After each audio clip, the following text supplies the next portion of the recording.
महात्मा बुद्ध एक गांव में प्रवचन सुना रहे थे।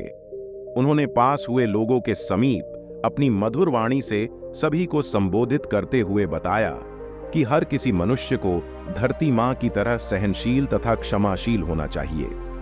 क्रोध मानव का ऐसा शत्रु है जो दूसरों को तो हानि पहुंचाएगा, लेकिन साथ में खुद भी उससे नहीं बच पाएगा। इसलिए क्रोध और ईर्ष्या मानव के सबसे बड़े शत्रु है। सभा में सभी लोग शांति से उनकी बात को ध्यानपूर्वक सुन रहे थे। तभी वहां उस सभा में एक ऐसा व्यक्ति था जिसे हर बात पत क्रोध आता था। वह भी उस सभा में उपस्थित था। वह पहले तो उनकी बात सुनता रहा था, फिर वह अचानक महात्मा जी से क्रोधित होकर बोला। बोलते समय उसकी आंखें खून के समान लाल हो रही थीं। उसने बोला कि तुम ढोंगी हो, यहां बैठकर लोगों को बेवकूफ बना रहे हो। ये जो भी तुम कुछ कह रहे हो, इसको सचमुच करना बहुत मुश्किल है, समझे? तुम्हारी इन बातों का कोई मतलब नहीं है। ये सब बातें कोई मायने नहीं रखती असल जिंदगी में। कहानी सुनाना बंद करो धूर्त महात्मा, और जहां से आए हो वहीं चले जाओ। ऐसे कठोर वचन सुनकर भी महात्मा जी ने उस क्रोधी पुरुष का कोई विरोध नहीं किया और न ही उसकी बातों पर कोई भी प्रतिक्रिया दी। वह शांत रहे और अपना काम करते रहे, जिससे वह पुरुष और भी क्रोधित हो गया। उसकी समझ नहीं आया वह क्या करे। तब उस पुरुष ने महात्मा जी के मुंह पर थूक कर चला गया। अगले दिन जब उस व्यक्ति का क्रोध शांत हुआ और उसे अपनी गलती का पछतावा हुआ, तब वह आत्मग्लानि में जलने लगा और फिर उसने सोचा कि उस महात्मा से मुझे माफी मांगनी चाहिए।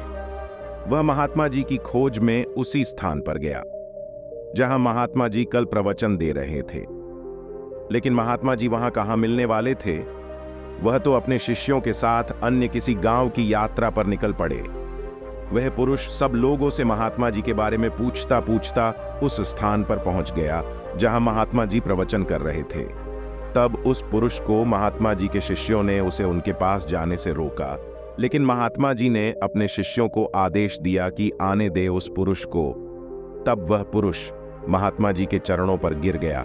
उनसे बोला, मुझे क्षमा कीजिए महाराज। उसने महात्मा जी से पूछा, क्या आप भूल गए हो कि मैं वही जिसने कल आपका इतना अपमान किया था? मैं अपने दुष्ट कृत्य की आपसे माफी मांगता हूं। तब महात्मा जी ने बड़े शालीनता से उस पुरुष से बोले कि कौन सी बात?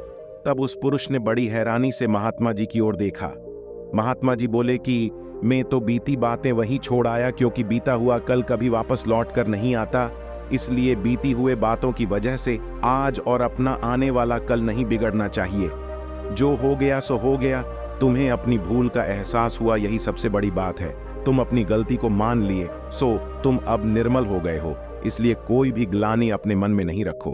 अपने आने वाले कल के बारे में विचार करो और उसे सुधारने का प्रयास करो।